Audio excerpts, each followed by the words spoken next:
কোন গুনাহে আল্লাহ বান্দার দিক থেকে মুখ ফিরিয়ে নেন।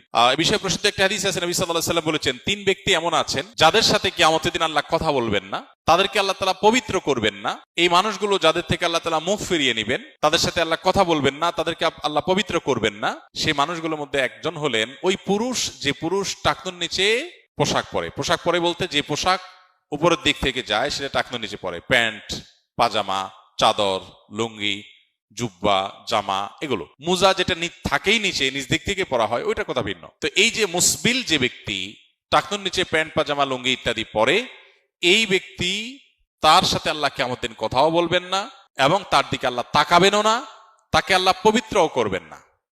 এই 3টা ভয়াবহতা এই ব্যক্তির জন্য আছে, যে ব্যক্তি টাকনুর নিচে প্যান্ট, পাজামা, লুঙ্গি পরে। আমাদের দেশে অনেকে আছেন মসজিদে নামাজ পড়তে আসলে তখন প্যান্ট ভাঁজ করে। অনেক মসজিদে মুয়াজ্জিনরা মাইকে বলেনও যে টাকনুর নিচে যাদের প্যান্ট আছে প্যান্টগুলো উঠায় নেন। নামাজের জন্য এই কথা কেন বলবেন? এই সম্পর্কে একটা জয়ীফ হাদিস আছে যে মুসবিল ইজারে নামাজ কবুল হয় না।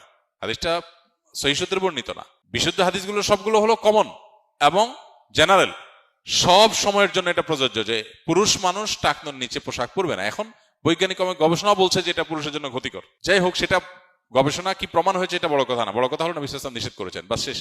অতএব এই ব্যক্তি, যে ব্যক্তি টাকনুর নিচে প্যান্ট, পাজামা, লুঙ্গি, জুব্বা ইত্যাদি পরে, এই ব্যক্তি থেকে আল্লাহ কিয়ামতের মুখ ফিরিয়ে নেবেন। খুবই ভয়াবহ কথা। 2 নম্বর হলেন ওই ব্যক্তি, যে ব্যক্তি কাউকে দান করে খোঁটা দেয়, অথবা যাকে দান করেছেন তাকে নানান কথা দিয়ে কষ্ট দেয়। দান করেছেন, আল্লাহর কাছে আশা করবেন এর বিনিময়।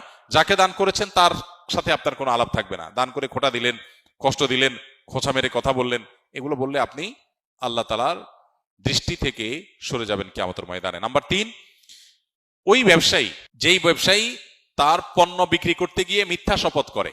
এখন তো ঘরে ঘরে, ভাই আল্লাহর কিরা, এটা কিনা পড়ছে এত, ভাই কিনতেও পারে না এত টাকা দিয়া, ডাহা মিথ্যা কথা। তো এই ব্যবসায়ী যে তার পণ্য বিক্রি করার প্রয়োজনে মিথ্যা শপথ করে ক্রেতাদের সাথে, কাস্টমারের সাথে, তার দিকে আল্লাহ তাকাবেনও না, তাকে পবিত্র করবেন না এবং কিয়ামতের দিন আল্লাহ রাব্বুল আলামিন তার সাথে কথাও বলবেন না। আল্লাহ আমাদেরকে এই সমস্ত বদগুণ, খারাপ গুণ থেকে, চরিত্র থেকে হেফাজত থাকার তৌফিক দান করুন।